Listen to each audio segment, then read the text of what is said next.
The Dallas Mavericks fall to 3-2 with a loss against the Houston Rockets.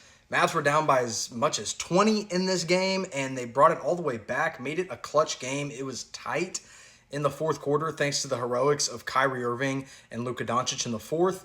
But where I give Luka credit, I got to give him the blame in this one. He had 5 fouls with about 10 minutes left to play in the fourth quarter, which really limited what the Mavs could do with him. He had 4 fouls in the third quarter, and the fourth one was a frustration foul when he just missed a little bunny layup.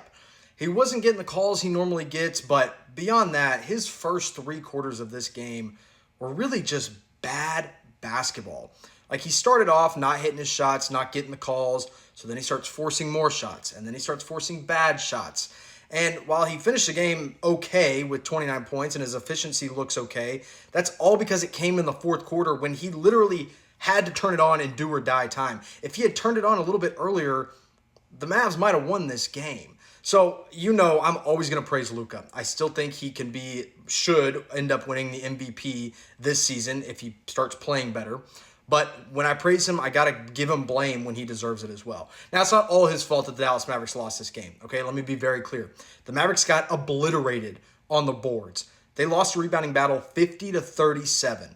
50-37, and a lot of those rebounds the Houston Rockets got were offensive rebounds. The Mavs were not able to finish defensive plays in this game, and it absolutely killed them. Not to mention, Derek Lively and Daniel Gafford both got into foul trouble early in this game.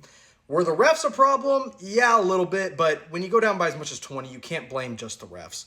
Dwight Powell came into the game. He had to play some real minutes. He actually wasn't very bad. He played pretty well in the time that he was given, although Şengün was just absolutely killing him.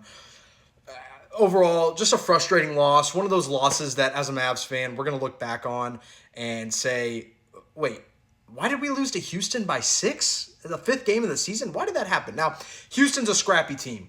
Şengün is a legit player. Jalen Green finally came alive in the fourth quarter and kind of buried the Mavericks. Dillon Brooks does Dillon Brooks things, unfortunately. At the end of the day, the Houston Rockets are not a team the Dallas Mavericks should lose to. If the Mavericks are serious about competing for an NBA championship, they should not be losing games like this. It gave me a little hope that they were able to fight back because great teams are able to win bad games, and this was a bad game all around. I mean, poor fouls, poor rebounding, bad defensive effort, bad body language across the team. Just immediately when the Mavs were taken out by the whistles early on in this game, they just decided, well, we're just not going to try to box out, and we're just not going to play defense. And that doesn't work in this league. You got to play through the bad whistles every once in a while, something that Luka Doncic still needs to learn. Again, I love Luka. Y'all know that I love him. He is my favorite player to watch in the NBA right now. But when I'm going to praise him, I got to call him out when he has games like this. The first 3 quarters were unacceptable from Luka Doncic. Fourth quarter, amazing. Almost won us the game. But first 3 quarters were terrible. Thank God for Kyrie Irving. He's been the best and most consistent Maverick through this first 5 games. Big shout out to him for pulling the Mavs back into this a little bit. But too little too late. Mavs weren't able to get it done. Now they'll turn around and they'll play the Orlando Magic on Sunday night.